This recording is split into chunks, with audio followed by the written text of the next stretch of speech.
At the height of the Cold War, the US and Soviet Union are locked in a nuclear standoff. We can't even recreate the terror and the fear that existed at that time. In October 1957, the Soviets stunned the world by orbiting the first Earth satellite, Sputnik. Sputnik signaled a fundamental shift in the Cold War arena. Previously to this, the U.S. had been viewed as having the upper hand. Not so much anymore. Sputnik was defined not as a Soviet success, but as a U.S. failure. Much of the blame for failure is directed at the president. President, Russia has launched an Earth satellite. They also claim to have had a successful firing of the intercontinental ballistics missile, none of which this country's done. I ask you, sir, what are we going to do about it? They felt that he was asleep at the switch when Sputnik happened, that it was his fault. A major U.S. defeat.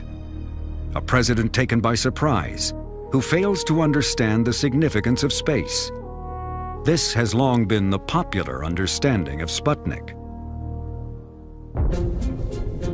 But 50 years later, thanks to new evidence, a completely different story is emerging. The Soviets have done us a good turn. How the U.S. had the technical know-how to be first, but chose not to use it. Von Braun had the strict order not to build a satellite. I actually had the satellite in the trunk of my car. Why America was late getting into the space race. We could have beat Sputnik by a year. And what secrets a president never revealed. All these he took to the grave. The real beginning of the space age. Sputnik Declassified. Up next on Nova.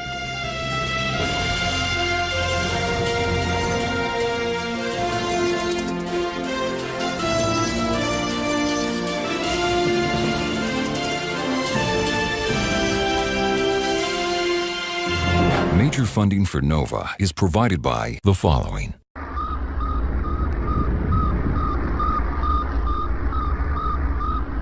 Sputnik, the world's first satellite, was simplicity itself. An aluminum sphere 23 inches across, polished to reflect sunlight. Inside, a battery pack and basic radio, sending out a repeating pulse. It saw nothing and heard nothing. All it did was coast and beep. Its batteries died after 3 weeks. After 3 months, it fell back into the atmosphere, burned up, and was gone.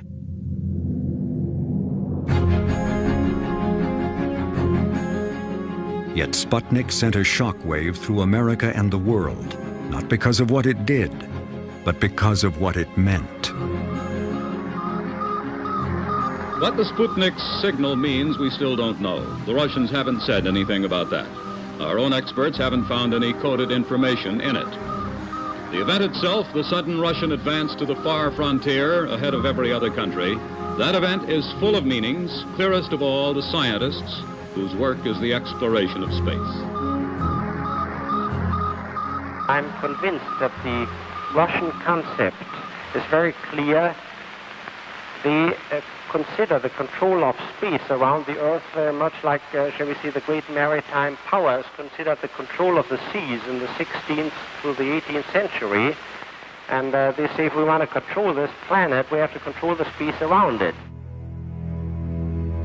Americans everywhere viewed Sputnik as a demonstration of Soviet prowess in rocketry that could bring, death from the skies, intercontinental ballistic missiles into this country.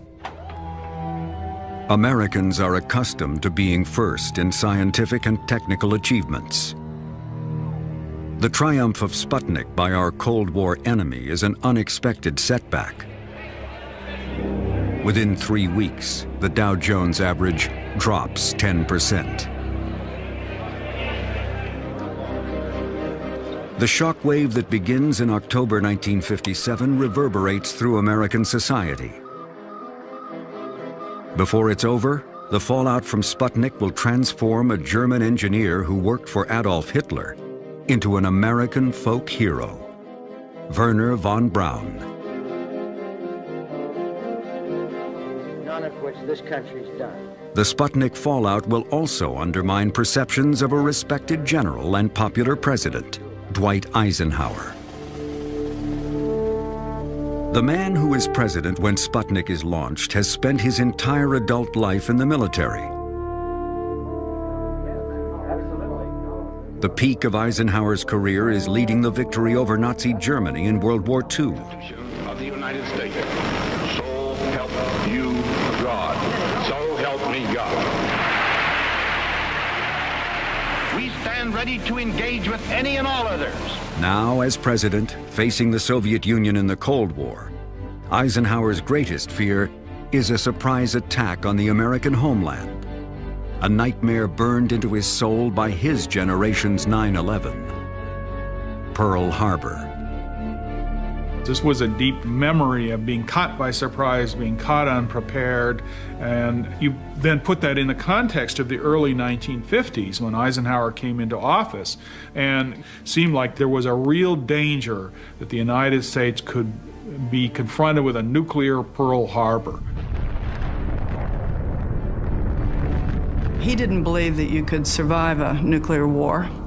I think that the general feeling was that there wouldn't be a chance of getting out of it. What Eisenhower most wants is information about the enemy's forces. Early in 1954, he authorizes illegal military overflights to photograph the Soviet Union. This was a major presidential decision. These peacetime overflights of the Soviet Union were very risky. First of all, because these aircraft could not operate at altitudes above Soviet air defenses. March 1954. American fighters photograph Soviet air bases near Vladivostok. In April, American planes again enter Soviet airspace. But in May, Eisenhower's strategy backfires. An American bomber flies into Russia and is attacked by Soviet fighters.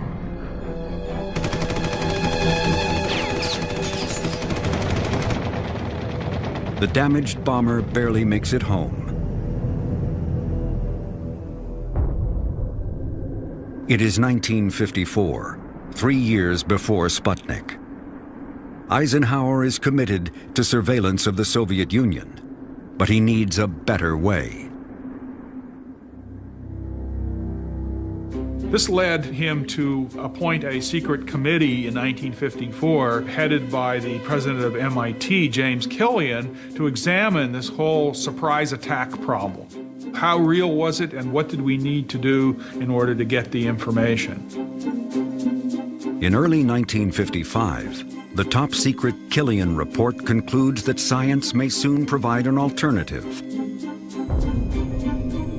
Satellites could give Eisenhower exactly what he needs. What Eisenhower is lusting for is a complete overview, the kind of thing that'll tell us where they all are. It's like playing a poker game in which you can look over the other guy's shoulder. Eisenhower believes that intelligence and surveillance is the answer to preventing a hot war. Unlike aircraft, a satellite could keep the entire Soviet Union under nearly continuous surveillance. From now on, a spy satellite will be Eisenhower's highest priority for space, a project that will take years and proceed in deepest secrecy. In the meantime, the Killian report recommends the U.S. proceed with development of ballistic missiles, rockets used to carry bombs. In the early 1950s, the most experienced ballistic missile team in the country is in Huntsville, Alabama, working for the U.S. Army. But the roots of this team do not lie in Huntsville. The engineers developing missiles for the Army are primarily German, and many of them have been working on rockets since childhood.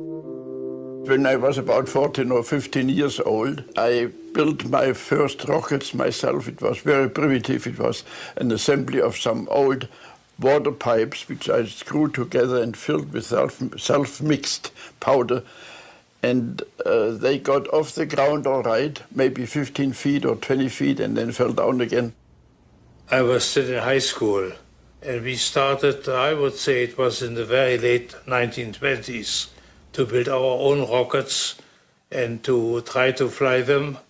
And I said to try to fly them because most of them, of course, didn't work. One of these German rocket boys has even bigger dreams, Wernher von Braun. He not only wanted to pioneer space travel, he wanted to go himself. He was obsessed with the idea that he could lead an expedition to the moon.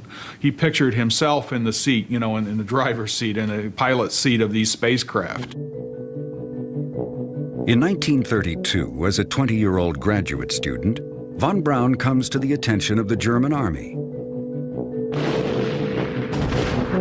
The army is searching for an alternative to heavy artillery, which is banned by the Versailles Treaty after World War I.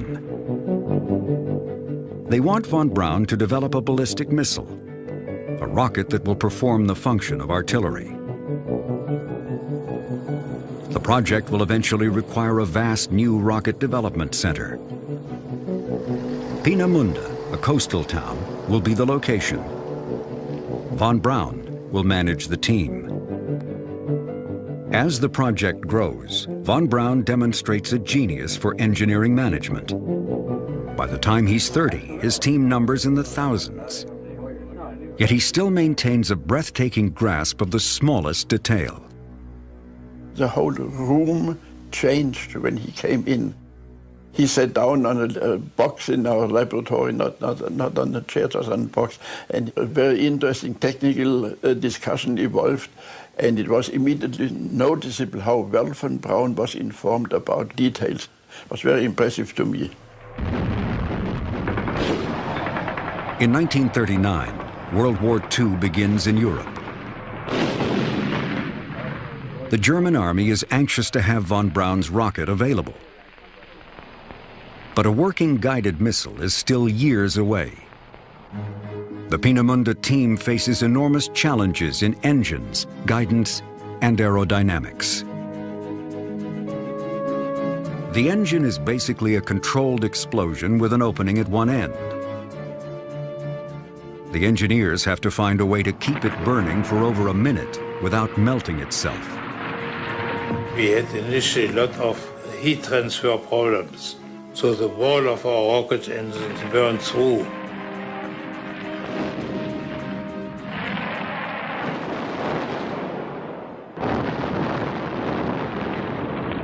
But von Braun pointed out that it is good to have failure.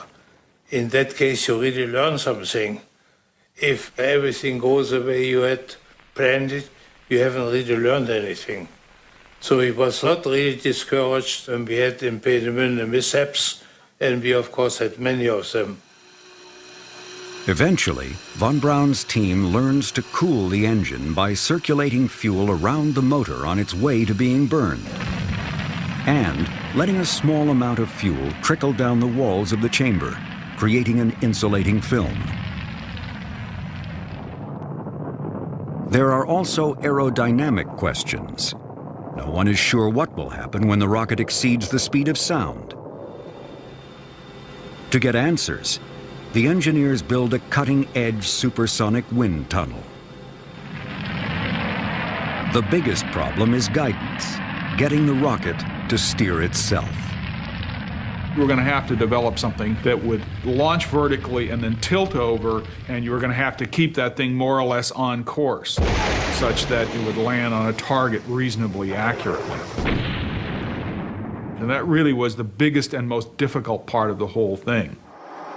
Von Braun's engineers develop a system of multiple gyroscopes which sense the rocket's position and send steering commands to move control surfaces on its fins and vanes in the exhaust.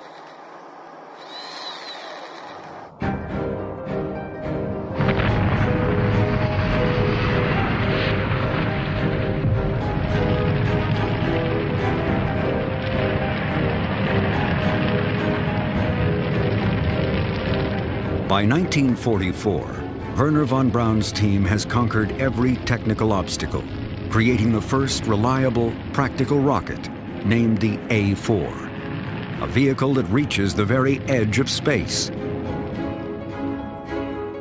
And even now, 13 years before Sputnik, von Braun is already thinking about a satellite.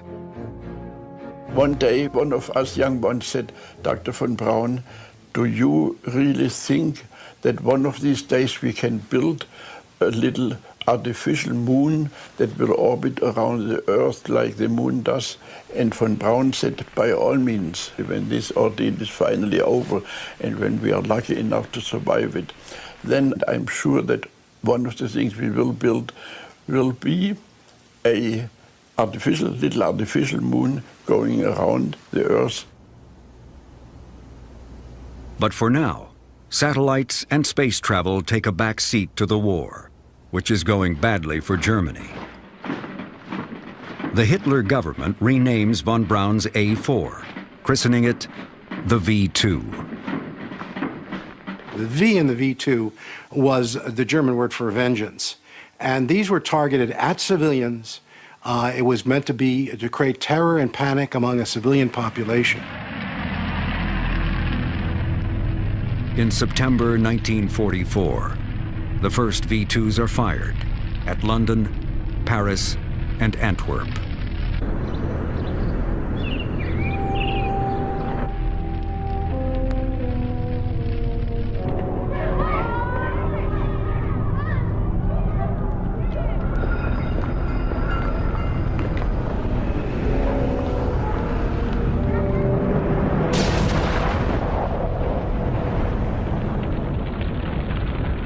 Wernher von Braun has made the ballistic missile a reality.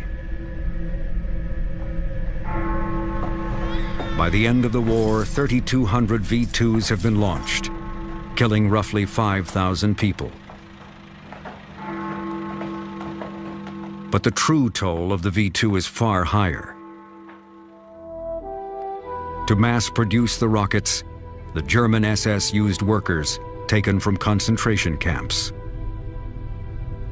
The slave laborers worked in horrendous conditions, a fact which cannot have escaped von Braun's purview.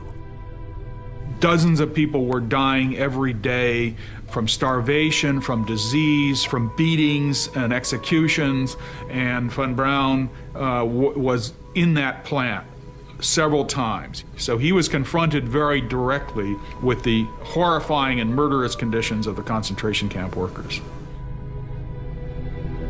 In the end, the V2 is an ineffective weapon for Germany. It completely fails to terrorize the Allies. It is also a weapon unique in world history, in that more people die producing it, 20,000 workers, than from being hit by it. However, the strategic significance of von Braun's creation is what it means for the future. British, Americans, and Soviets all want Wernher von Braun's team. 6 days before the war ends, von Braun, his arm broken in a car accident, surrenders to the Americans. At the end of World War II, he moved his whole team from the northeast of Germany near Peenemünde to Bavaria in the closing weeks of the war so he could surrender to the United States. He told the officer that interrogated him after his surrender, the U.S. will let me go to Mars. He knew very well that he did not want to operate under Soviet control and chose to associate himself with the United States. Von Braun and roughly 100 German engineers are put to work on rockets for the U.S. Army. First in Texas, then in 1950 in Huntsville, Alabama.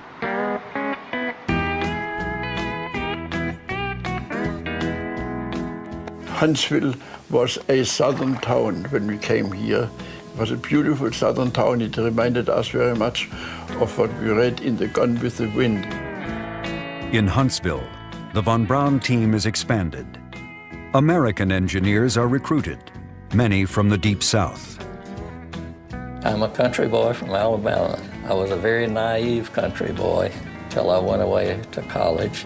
I was doing farm work, I picked a lot of cotton, and I, of course, hoed corn and chopped cotton. There was a lot of us around who had been farm boys, and we'd gone off to school on the GI Bill and got an education, and we wanted to use that education. So it was a real honor to join that team. The von Braun team is charged with building a second-generation V-2 called the Redstone, designed to carry a nuclear bomb 200 miles.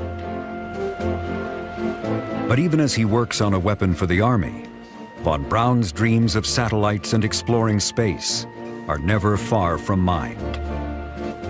The notion of an Earth satellite really was pervasive in terms of listening and talking and being and working with the German group that was here. There's never any doubt in my mind but what Wernher von Braun's vision was Earth satellite.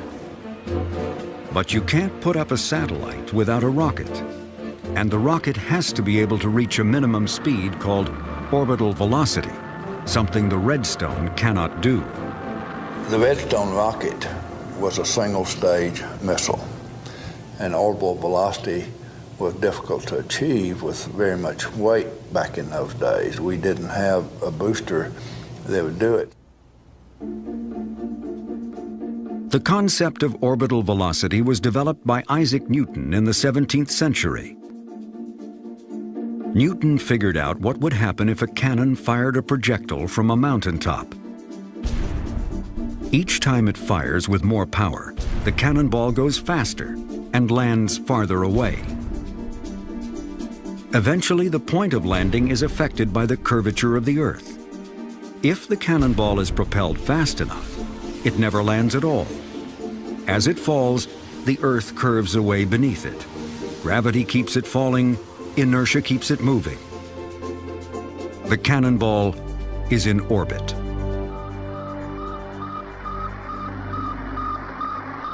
The necessary speed to achieve orbit, orbital velocity, is roughly 17,000 miles an hour. The top speed of the Redstone is only 4,000 miles an hour, not nearly fast enough to reach orbit. But Wernher von Braun has an idea. In 1952, the von Braun and I met in a corridor, and in passing, von Braun said to me, "Ernst, with the Redstone we could do it." I said, "Do what?" And he said, "Launch a satellite, of course. Can't you see?" And of course I could see immediately. And then von Braun, in the corridor, with his fingers over the no paper and no pencil, he drew into this air his plan. Von Braun's plan is to add stages, additional rockets, stacked on top of the Redstone. They're a way to get more velocity.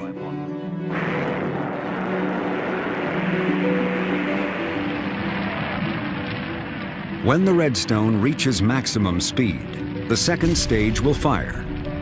Once that reaches its maximum, the third stage fires.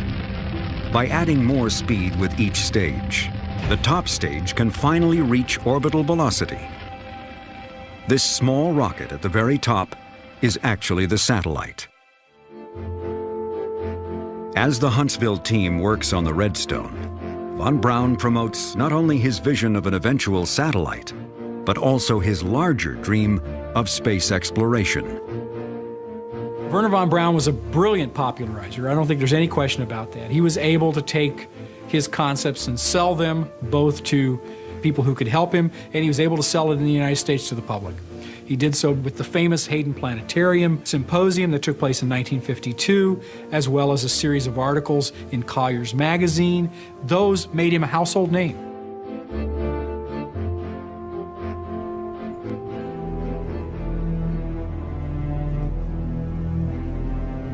Wernher von Braun is not the only one with a vision for space. Unknown to von Braun, in deepest secrecy, President Dwight Eisenhower and his national security advisors are also studying satellites, not for exploration, but for spying on the Soviet Union. By early 1955, Eisenhower is set on creating a reconnaissance satellite. But the Killian report has pointed out a problem. The legal status of space has not been defined. National boundaries extend into the atmosphere, but how far up does territorial airspace go? The answer will be critical to Eisenhower's spy satellite plan. The question was, would the Soviet Union accept an overflight by an American satellite over its territory? Would that be a provocation to war? We needed to prove that airspace stopped at the top of the atmosphere, that space was in fact a different environment in which there were no limits, which many international lawyers had already been arguing. What Eisenhower will do is orbit a small satellite now to set the legal precedent of freedom of space. You not only have to make the argument from a theoretical perspective, but you have to establish it with some practical application. And launching a satellite into Earth orbit where it would overfly all the various nations associated with its flight path, and they're not protesting that, would mean that it would help to establish a precedent. In May 1955, the policy is officially adopted. To establish freedom of space, America will proceed with a scientific satellite, and Eisenhower will emphasize the peaceful purposes of the project.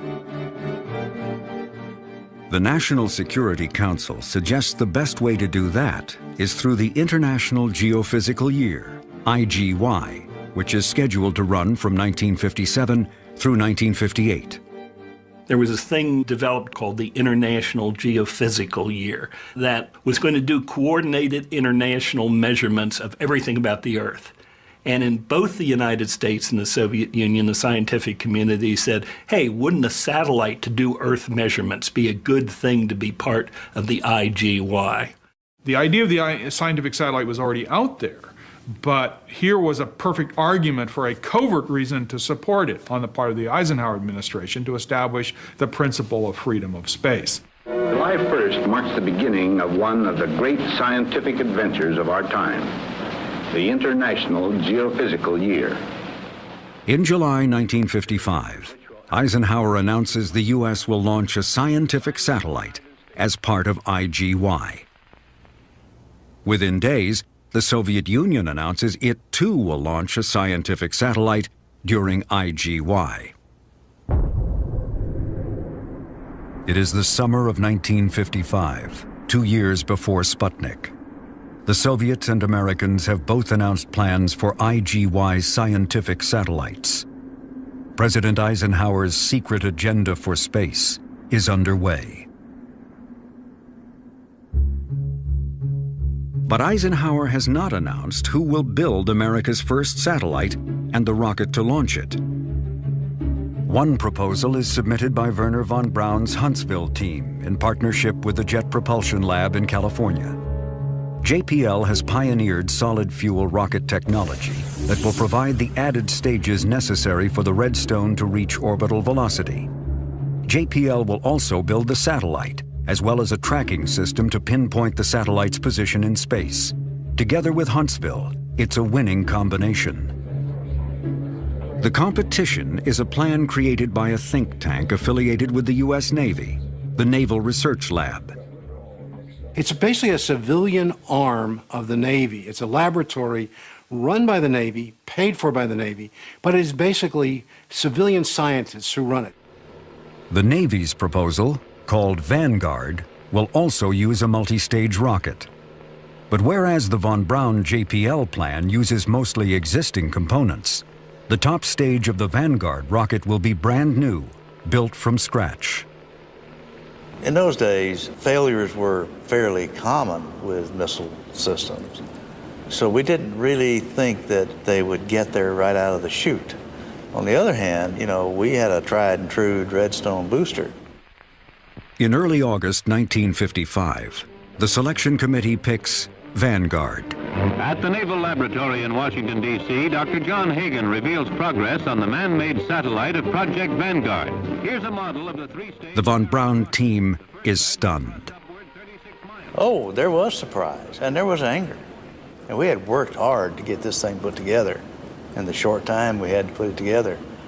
And then to lose to what we felt at the time was more a political decision, less than a merit decision. Yeah, there was anger. We were pissed off because we thought we had the best system. And we just thought, you know, somebody didn't know what the hell they were doing to pick these guys. The decision to select Vanguard, made in secret, remains controversial to this day. Historians still debate what went on behind closed doors. The Navy had a better scientific proposal. Their rocket combination based on a sounding rocket was weak.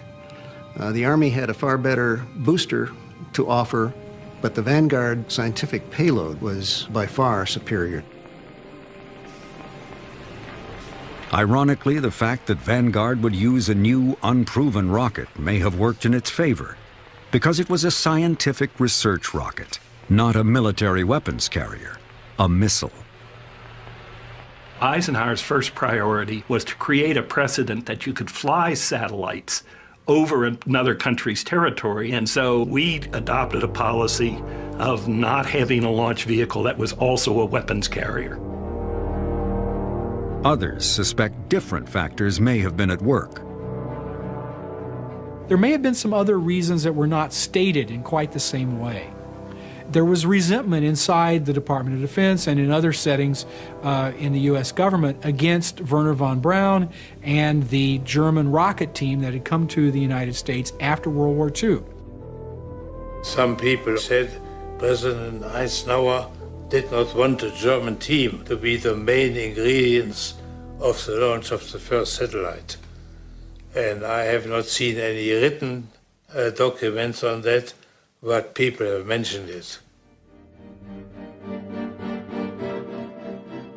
Von Braun's point of view on all of this was that this was an enormous mistake because Vanguard was much more difficult to develop. It required more work, more money, and more time. As far as he was concerned, objective number one was just to beat the Soviets into orbit. For the next 2 years, Wernher von Braun and the Huntsville team, working with JPL in California, continued developing their own rocket and satellite project in secret.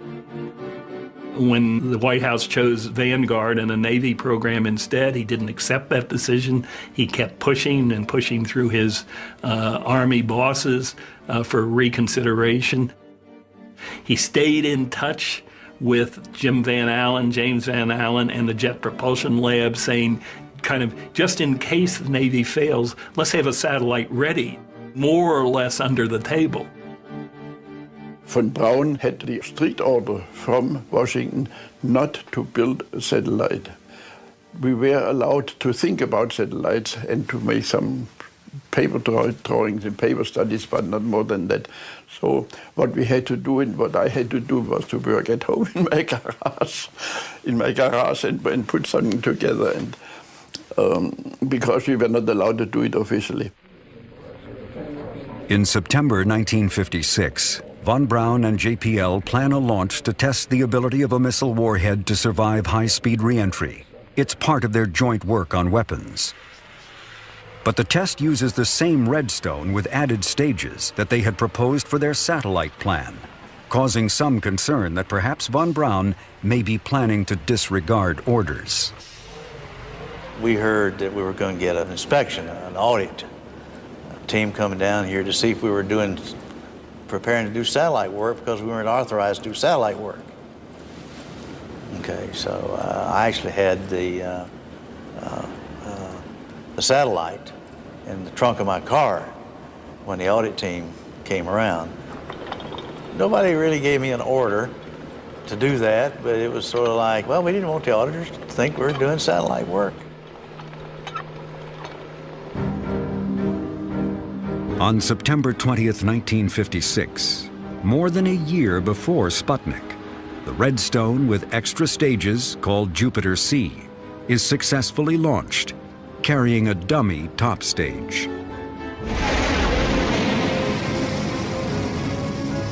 Had it carried a satellite instead, history would be different. When we fired that, we knew we could put a vehicle in orbit because we had the velocity that it required. If we had been given the go-ahead, we could have beat Sputnik by a year. We had the hardware over in Redstone sitting in warehouses ready to go. We could have beat them. That's the thing that grabbed us, hurt the most, is we knew ahead of time that we could have beat them. For the next year, the von Braun team keeps a Redstone rocket stored, ready to put up a satellite, but they conceal what they're doing. Officially, it was a Redstone out of the production line with which we had to check and test the ability of the rocket to stand long time storage. So you see, that was militarily justifiable, but for us, silently, it was the launcher for the satellite. In the Soviet Union, the Russians are also working on their IGY satellite and on missiles. It is now July 1957, 3 months before Sputnik. On July 5th, CIA Director Allen Dulles warns the administration that the Soviets are probably capable of launching a satellite soon. The CIA is getting information from U-2 spy planes photographing Russia, a stopgap measure until reconnaissance satellites are ready. In August, the Soviets announced they have successfully flown the world's first intercontinental ballistic missile, a rocket capable of delivering a nuclear bomb halfway across the planet. The Russian engineer responsible for the Soviet ICBM, the father of the Soviet space program, is Sergei Korolev. He was like a general. He was like a bright general who knows what he wants, who can bring all these people together and make them doing what he wants on all levels. What Korolev wants is to orbit a satellite, and now that he's tested his ICBM, he'll get the chance. After that successful launch, and only after that, did Sergei Korolev go to Khrushchev and say, if you give me authorization, I can have in a couple of months some small satellite, and we will beat the United States into space. Korolev wanted to win this race, and he did everything for this. He wanted to be the first. It was a race not between two countries. It was a race between the United States and Korolev personally.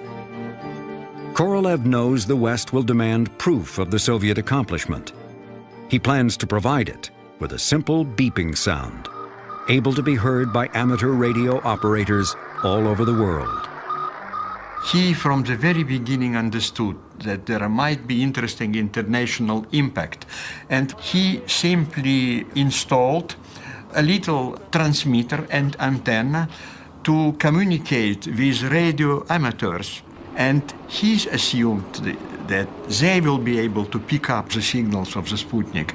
If some of Western propaganda would cast doubt that Russians launch such an object in space, these independent amateurs would be able to confirm.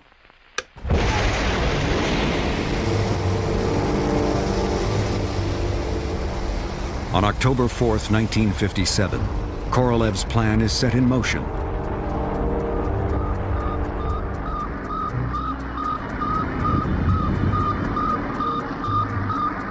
Sputnik, the world's first satellite, reaches orbit. As Korolev predicted, amateur radio operators all around the world track the signal and confirm what the Soviets have done. This is the satellite launch day before yesterday, Friday the 4th of October 1957. It's now 8:30 a.m. on Sunday the 6th. Having been warned by the CIA, Eisenhower is neither surprised nor alarmed. On October 8th, 4 days after Sputnik, he meets with his advisors. Just a few days after Sputnik was launched, Donald Quarles from the Department of Defense is in the Oval Office talking to Eisenhower, and one of the points that he makes is that he thinks that the Soviets have done us a good turn. They had established a precedent of overflight, exactly what Eisenhower wanted to do initially, and now the Soviets had done it for us. But the public doesn't care about legal precedents. All they know is that the Soviets have beaten the U.S. to a major technical milestone. I ask you, sir, what are we going to do about it? Well, let's take first the Earth satellite as opposed to the missile, because they're related only indirectly in the physical sense, and in our case, not at all. Well, I think Eisenhower made a very first-rate political misjudgment about the impact, both within the United States and in the world, of space achievement. Because of the secret intelligence that he had, because of the U-2, he knew for a fact that the Soviet Union was not nearly as big a threat as the hawks and the hysteria mongers seemed to think it was. But the American public couldn't know that. They didn't have this information, and therefore they felt that Eisenhower was asleep at the switch.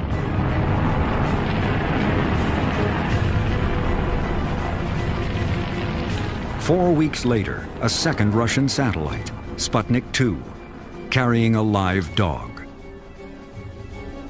The strong public reaction forces the administration's hand. Now the von Braun JPL team gets permission to try and launch their satellite, named Explorer. Von Braun promises to get it done by the end of January. We were told, whatever component you have on the bird, it better be the best you can do. So it was a mad scramble. People were taking parts off and putting new ones on and all kinds of things like that. So there was a lot of pressure to be sure that that bird was as well as we could get it and ready for launch. At the same time, the Vanguard team is also under pressure, preparing to launch their satellite. They were working all night long. I'd leave at night and they were still working. I'd come in the morning, they were still working. I learned a valuable lesson there. If you work people long hours, they'll make mistakes. 3, 2, 1, 0, ignition.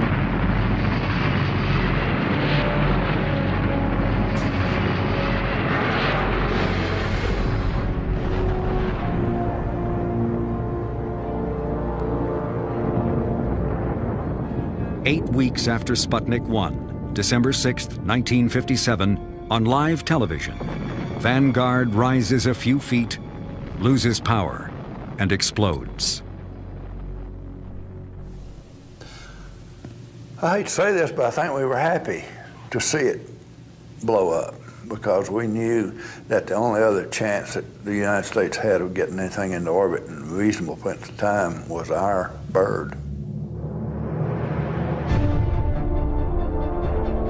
By late January 1958, the von Braun team is ready with Explorer. The rocket is the Jupiter C, a modified Redstone with extra stages added. The upper stages are built by JPL, as is the satellite, which contains scientific instruments designed by James Van Allen of the University of Iowa. Left complete. All right, give me range, please. 5, 4, 3, 2, 1. Fire command. Fire command.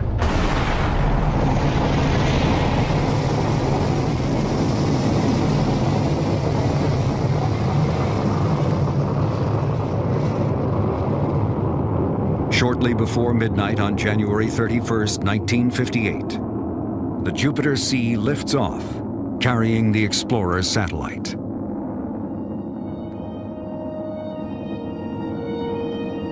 They waited for 90 minutes, and here's the signal coming over. It had made it around and was coming back. Once we heard it was just jumping up and down, pop the corks time, and it's hard to describe the feeling. 4 months after Sputnik, America has its own satellite in orbit.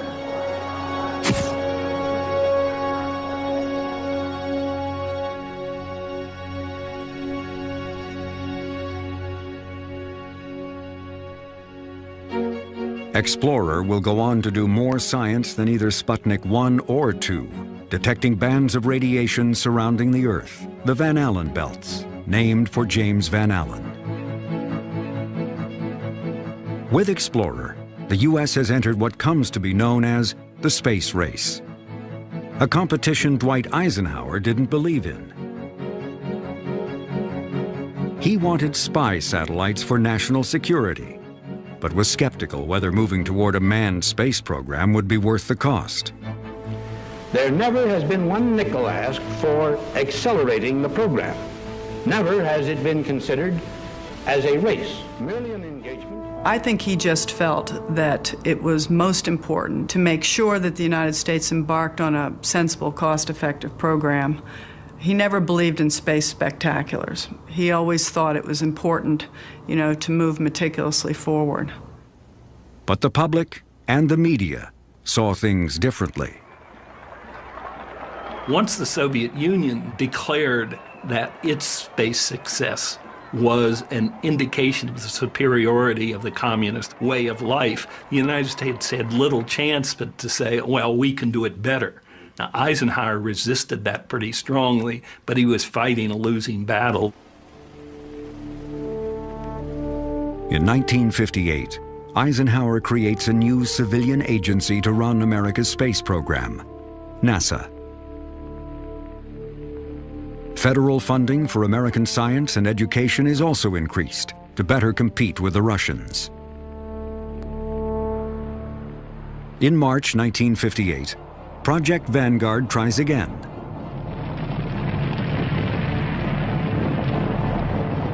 Vanguard becomes the second American satellite. Its data prove that the Earth is not perfectly round, but slightly pear-shaped. Today, Vanguard remains in space, the oldest artificial satellite still in orbit. The success of Explorer cements Wernher von Braun's image as an American hero, the man who put the U.S. back in the race. The U.S. government keeps secret the details of von Braun's World War II past, which only emerge after his death.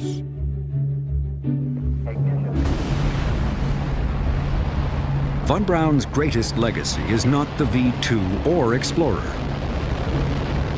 When Americans reached the moon in July 1969, ending the space race, it is a von Braun rocket, the mighty Saturn V, that gets them there.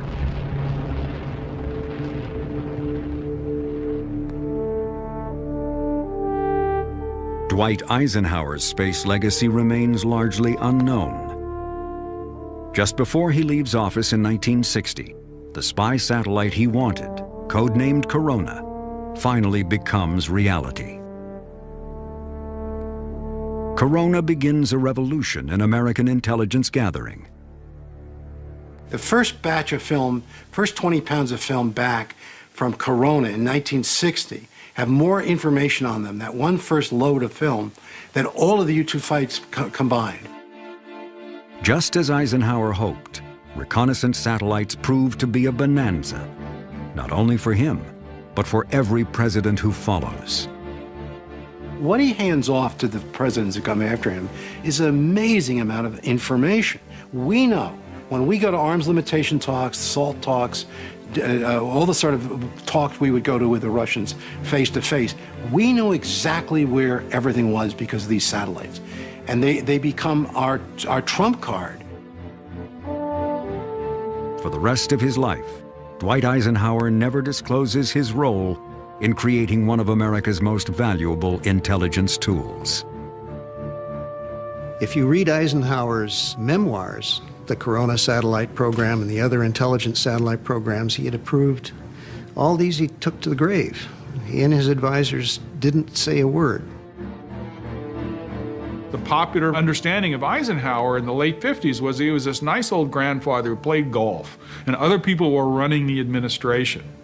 And of course, we now know, in fact, that he was very much in command of what was going on behind the scenes, that he was paying very close attention to secret intelligence, but that he preferred to keep his hand in this rather hidden. For people born after Sputnik, its legacy is technology. Turning now to the weather. If you have any Satellite weather forecasts, cell phones, GPS and personal computers.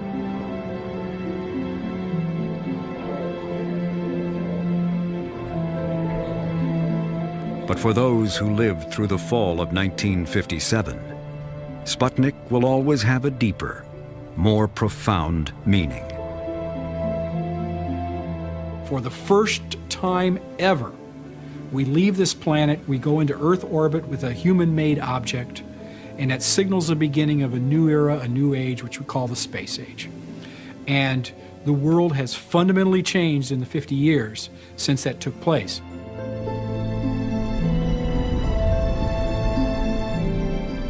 I was in college at that time, and outside my dorm one evening at sunset, and I looked at that in awe, thinking that man made this.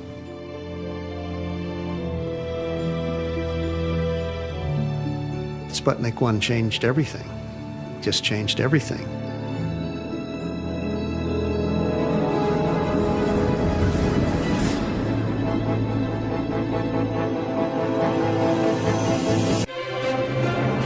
On Nova's Sputnik Declassified website, explore a timeline of the space race, assemble a virtual V2 rocket, see how scientists are using satellites today, and more. Find it on pbs.org.